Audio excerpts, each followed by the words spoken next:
Hey everybody, Rob here at etrailer.com, and today we're going to be taking a look at the best trailer wiring options for your 2017 Mitsubishi Mirage. We're going to have two wiring options. Over here we're going to have the Curt. It's going to provide you with a 4-pole flat trailer connector. And then over here we're going to have the Tekonsha wiring kit, which is also going to give you a 4-pole flat trailer connector. Now both of these are going to be made specifically for your Mitsubishi Mirage, and they're going to install very similarly. But our Curt and Tekonsha are going to have a few benefits and downsides from one another, so let's take a closer look and look at those. So the biggest difference really between our Curt and our Tekonsha is that our Tekonsha is going to be a little bit more involved when it comes to the installation, and that's mainly because our converter box here is going to be a powered converter box.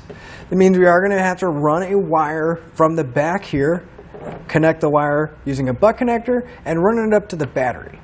Now the benefit of that is that the box is not going to be pulling too much on our taillight circuits. It's going to be powered directly from the battery, but again, it is a little bit more work to get it installed. Whereas with the Curt, we don't have a power wire. The converter box really is just going to get the power from the signals on our car, and it's not going to be pulling anything from the battery. Now the upside to that is the fact that, well, it's easier to install and we don't have to run that wire. But the downside is if your trailer has a lot of lights, it's going to be putting a lot of stress and strain on the taillight circuit because it doesn't have its own power. Aside from the powered converter box and the non-powered converter box, there's not really a whole lot of differences between our wiring. They're both going to have T-connector style connectors, which is just going to plug in line with our taillight circuit. So one end will plug into the actual taillight itself, and then one end will plug into the harness. That way it gets the signals, come into our converter box, and out through our trailer connector.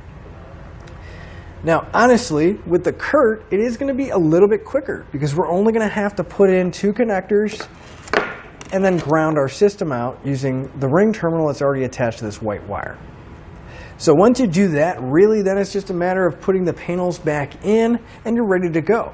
But with the Tekonsha, it is going to require a little bit more because again, we are going to have to run that power wire. But if you have a lot of lights on your trailer, you probably do want to have a separate powered converter that we're not putting a whole lot of stress on those lights. But let's be honest about it. Nobody's pulling a very large trailer with their Mirage because it's really not rated to do that. So if you have a small trailer, maybe you have a cargo carrier with some lights on it, something that you want to light up, a 4-pole trailer connector is a really easy way to get those lights rather than hardwiring it into your Mirage. But again, if you don't need that much power, the Curt's going to do a perfectly fine job and it's that much easier to install, so that's one I recommend.